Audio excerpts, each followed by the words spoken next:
Hello everybody, today we're going to take a look at the Copper Black Stingray mod by JD Tech. This was purchased from Smokeless Smoking, company based in Minnesota I believe, and it was $200 and comes with everything you see here. You get your little pouch, which it's actually a really nice pouch. I would have liked the backpack one better, like they had with the Phantom Brass, but whatever. And so in the pouch you will have, it'll come set up in 18350 mode. Hopefully it'll focus. There you go. You have your little logo on the engraved. It's a really nice engraving, pretty deep.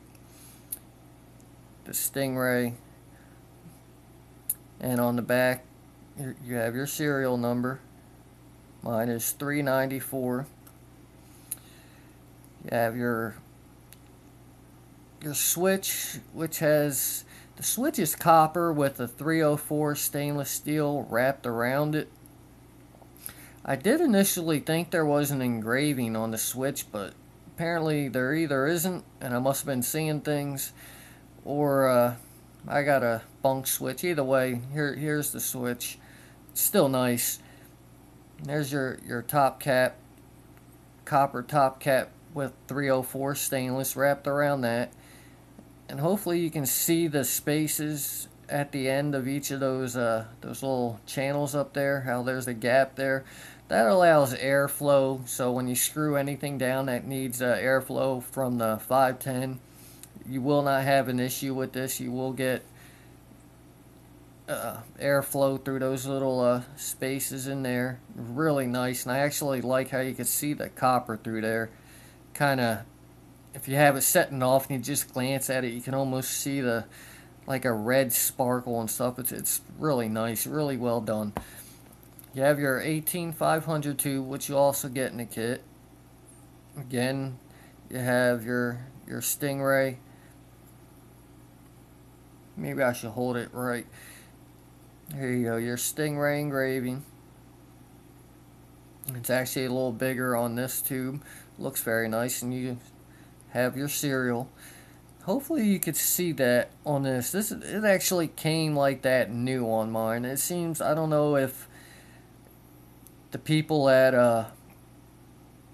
the Smokeless Smoking did this, or if this is how it came, but it already had a wear right around that bottom thing where you could see the copper coming through. So, and Todd mentioned it in his review that he did believe that this was going to wear over time, and it definitely will. It without a doubt it will. You will have copper showing through there, which you're going to have a lock ring over it anyway. I don't believe that's an issue.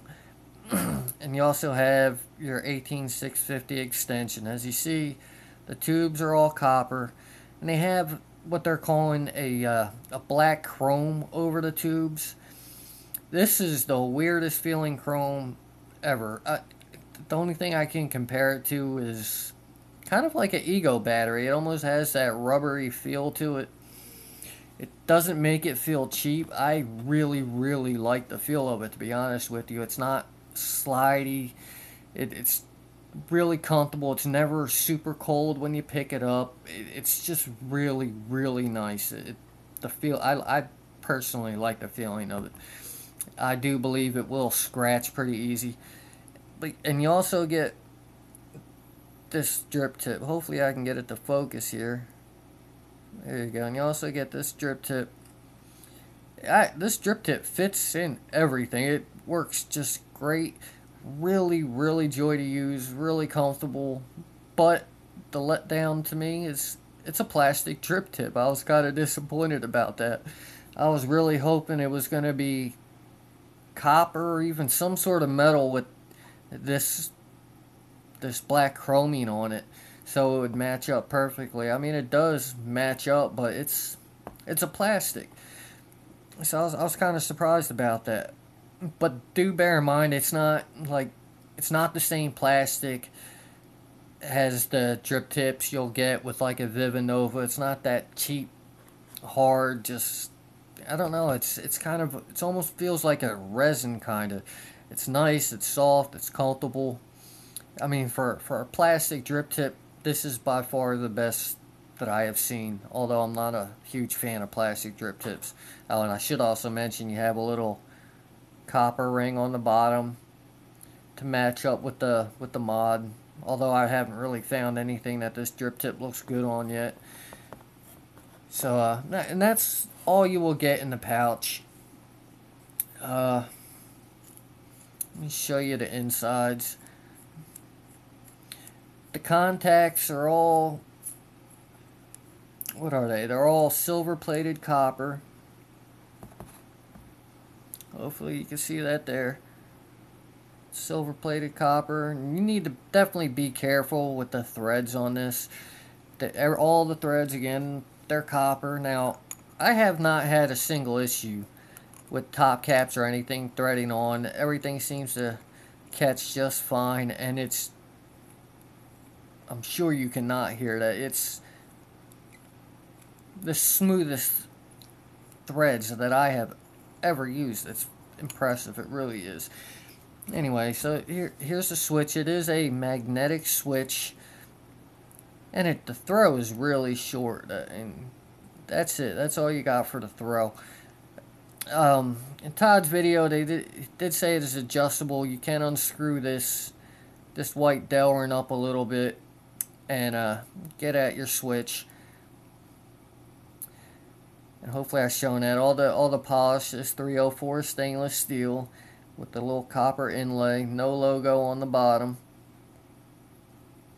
And this just unscrews. I don't want to, but I will. Now I tried unscrewing just the contact pin there, and I cannot get that out, and I don't want to force it. So there's the inside of your switch. Your two magnets in there. And they were smart about it. They kind of did it like the Enzonic in a way where it's not the magnets making contact, it's actually the silver plated. I don't know if that's silver plated copper around it. I would imagine so. But that nut around there makes contact with the silver plated copper on the outside of that magnet, which is very, very smart. It's the magnets cause a not a bad drop. I do have a mod where the magnets make contact and it performs well, but not as good as it should. Now I haven't had any issue just without taking that out, getting this back on and screwing it down. That has not been an issue at all. So that's a switch. I wasn't going to take it completely apart because besides that, it's like a nemesis switch. You have your little pin in there, and if you really, really want to see the inside of this switch, definitely go watch Todd's video, and I would suggest watching that anyway. I mean, you could probably tell, you can probably learn a lot more from that video than mine. So you got your top cap, silver plated contact, but it has a floating 510 pin.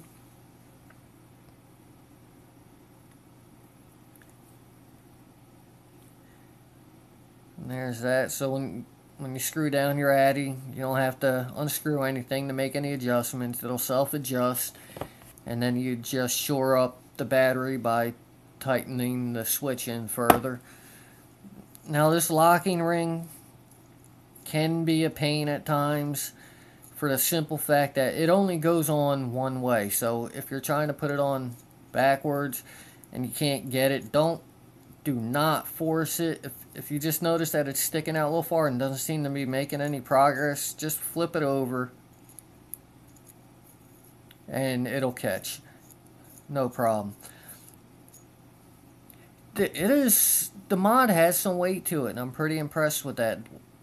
Oh, here's something else I want to know. I don't know if this came from the factory like this, or this is something that was done by Smokeless Smoking. But as you can see, it looks like they tried to force the locking ring on this one. And when I received it, this did not have a locking ring on it. It was set up in 350 mode. So just bear in mind that you will get wearing on these threads here from the locking ring. Eventually that will wear off and you will see copper there. I don't see that as an issue because it will be covered by your locking ring. And again, just don't ever force copper threads, and if it's not catching, just be patient with it. Don't push down on it, just spin and it'll go. I've seen a lot of posts about people having problems with this, and I'm sure they're starting to get antsy after not catching a few times and trying to force it on. And just be patient with it. You don't really want to push it down hard when you're turning the lock ring. Just get it up against and start spinning. You'll feel it catch, and then you can go. And after that, it's just butter smooth. It's gorgeous. Every thread on here, like I said, it's probably the best threads that I have come across yet, as long as you're careful with putting them on. They are copper, so you don't want to force anything. And normally, I normally don't have this issue. It's trying to do it through this darn camera. There we go. And for an 18650, you'd want to set it up like that. And matter of fact, let me put my top cap on. Put a 18650 in there, and I'll show you.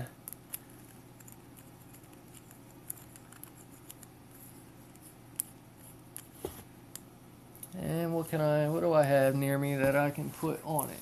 Here we go. And the 510, the threads on the 510 are really nice. I haven't had a single issue with anything screwing on it. And that's 18650 with the polished K-Fun on it. And that seam almost goes away. It's really nice. And hopefully you can see the space left after shoring up the battery. It's almost none, and when you push it, like, that's it for throw. And my biggest complaint about the Nemesis was how many turns you had to do to lock it. This is one full turn and it's locked. One full turn, unlocked. Really, really, really nice. You can use a kick with 18350 by using the 350 tube and this extension here, and your button will be very similar to this here. You can also use a kick with 18500, but depending on your battery, you may have, it may be backed out to say here with one. I've even had one of my bigger 18500s that were nipple top. Maybe you can see that had almost a little bit of thread showing there like that.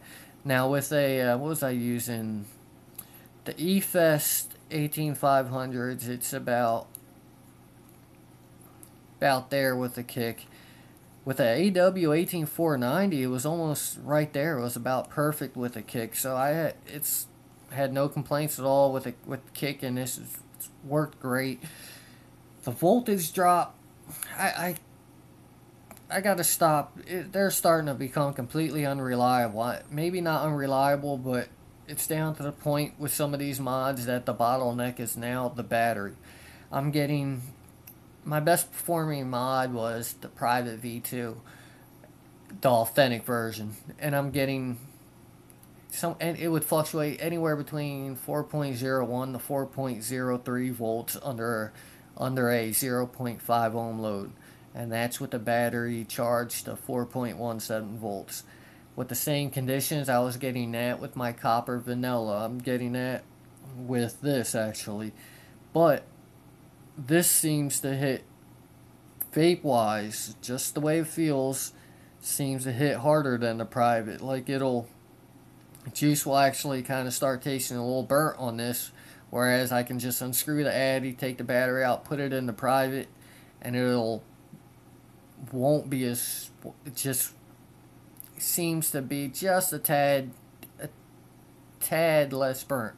And same with the vanilla. The vanilla seems to hit harder than the Private, although the numbers aren't showing it.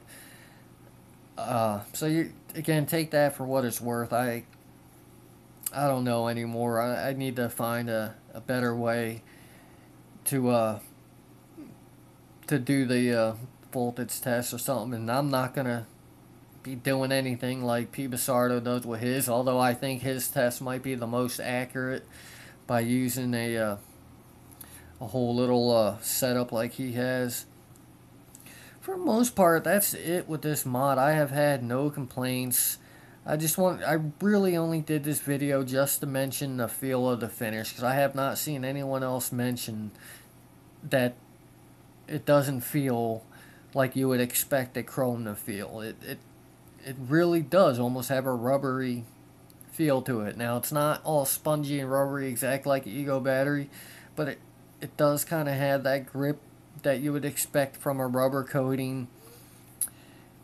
Overall, this is just I can't even think of the word to describe it. It really is a high quality mod. Everything on it was done to precision. It is extremely good. This is the best quality I have seen come from a Filipino mod yet.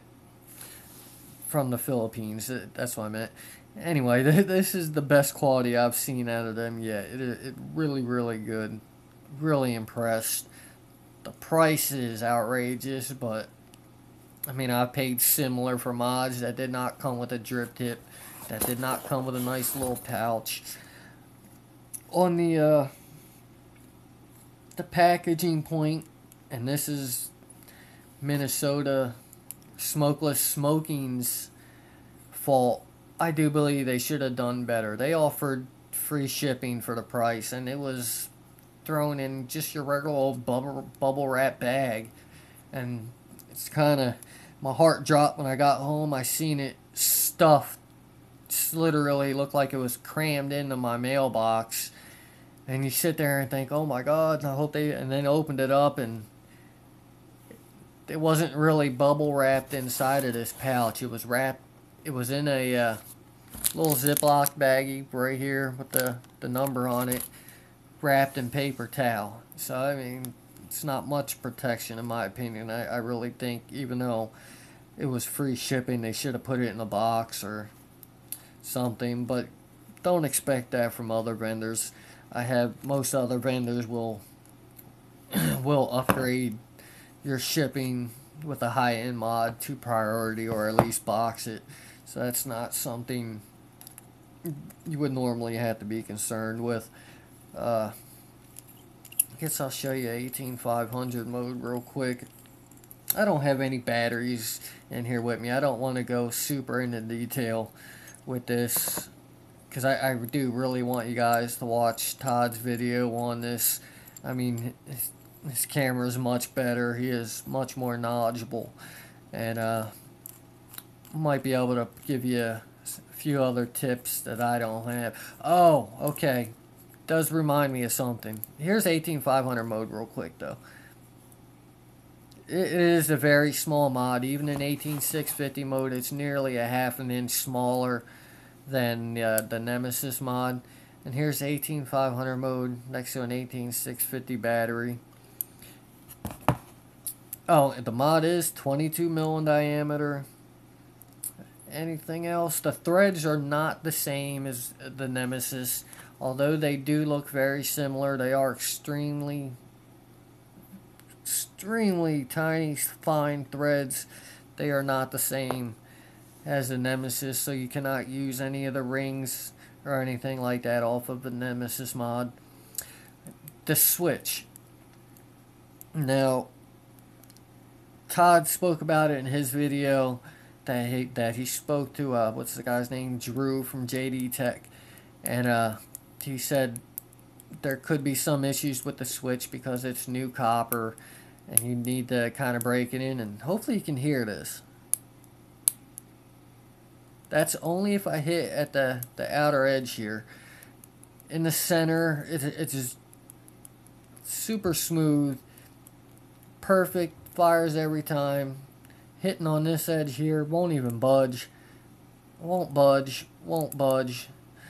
This side's starting to work in a little bit. Now when I first got it, even if I was just a little off center right here, I was having an issue. After some use though, it's starting to break in. It's much smoother. So don't think when you get it that your switch is messed up if it's a little crunchy, or a little, not crunchy because it's not crunchy, if it's a little clicky like that and kind of gets stuck, that will break in over time. I've only had this mod not even 24 hours now, and the switch has already made huge improvements over when I first got it. Within 3 hours of using it, I had no issue at all. Like you can see, I do have issues on the side, but the way when I pick it up to vape, no issue, no issue. Never have an issue with any clicking or anything. Even if I hold it like this and use my pinky and hitting right there, fires every time. No clickiness, no crunchiness. But do bear that in mind, and don't freak out if you buy one and your switch is a little crunchy or clicky. It will smooth out over time, over use. Just make sure you use it, and that will work itself out. If you're impatient, you can pull the switch apart, and there's a little lip. Man, I don't want to do this. Alright, this is going to be the end of the video when I pull this apart. I don't want to put it back on. Alright, so you take that out. To remove the switch, you will take the white Delrin out. You will unscrew this. Now, be very careful, because just like the Nemesis, there's a little pin under there that you do not want to lose.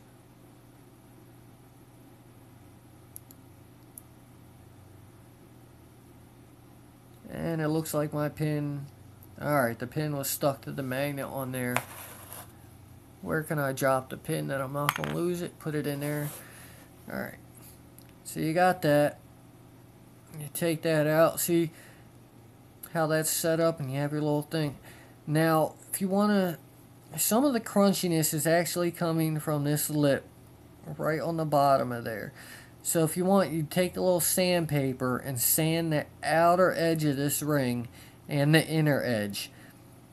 And if you're feeling a little safe or a little comfortable doing that, you can also get inside, like along this that shaft there, and also the edge of that ring you see around the shaft on the bottom there. Also do that, because when you push the button, this little lip down here goes into that, and what's happening is that's coming a little off, and the edge of this is kind of button up against the edge of that. So when it goes in at an angle, they're just getting stuck on each other. So if you round those two edges off, you will solve that problem. I'm actually going to be doing that after I do this video, and I have done that with other mods too, and it has always solved the problem, and I'm confident it will do that with this. You also just want to take a really fine grit sandpaper, and don't go sanding like crazy. This is copper and it sands quick.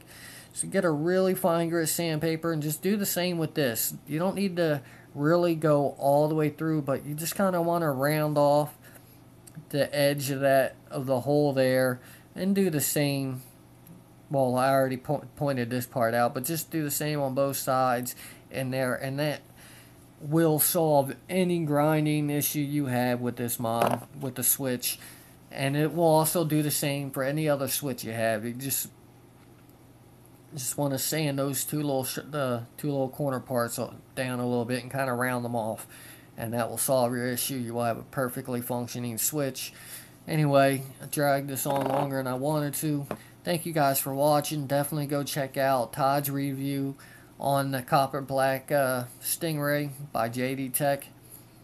Hope I was some help with any of that. Thank you guys for watching. And if you can get one of these, definitely do. You will not be disappointed. Again, thanks for watching.